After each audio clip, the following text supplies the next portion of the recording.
নমস্কার বন্ধুরা, আজকে করব পটল আলু দিয়ে একটা তরকারি। তার জন্য কিছুটা পটল আর আলু ভালো করে ছাড়িয়ে টুকরো টুকরো করে কেটে নিলাম, ছোট ছোট ডুমো ডুমো করে। এই রকমভাবেই পটলগুলো কেটেছি টুকরো করে করে।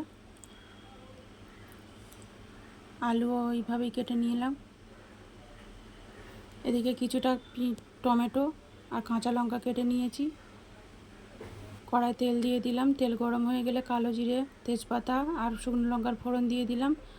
কেটে রাখা আলু দিয়ে দিলাম, আলু আর টমেটো দিয়ে ভালো করে বেশ কিছুক্ষণ ভেজে নেব। বেশ কিছুক্ষণ ভেজে নেওয়ার পর কেটে রাখা পটলগুলো দিয়ে দিলাম, কিছুটা কাঁচা লঙ্কা চিড়ে দিয়ে দিলাম।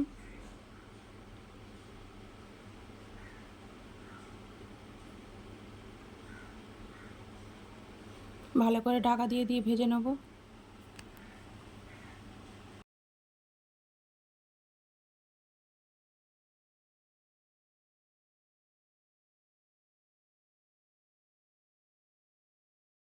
স্বাদ মতো নুন দিয়ে দিলাম, পরিমাণ মতো হলুদ দিয়ে দিলাম আর স্বাদ মতো চিনি দিয়ে দিলাম।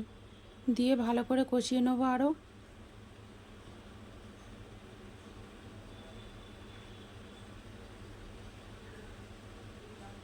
ভালো করে কষিয়ে নিয়েছি। টমেটো আমার ভালো করে গলে গেছে।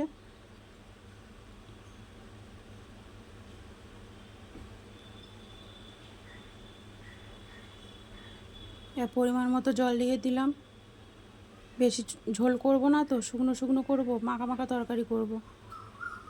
পরিমাণ মতো জল দিয়ে 10 মিনিটের জন্য ঢাকা দিয়ে দিলাম। 10 মিনিট পর আমার আলু পটল সেদ্ধ হয়ে গেছে। এবার খুন্তি দিয়ে হালকা ঘেঁটে ঘেঁটে দিলাম। খেতে খুব ভালো হয়, লুচি পরোটা ভাতের সঙ্গেও ভালো লাগে, রুটির সঙ্গেও ভালো লাগে। রান্নাটা ভালো লাগলে লাইক, কমেন্ট, শেয়ার, সাবস্ক্রাইব করো।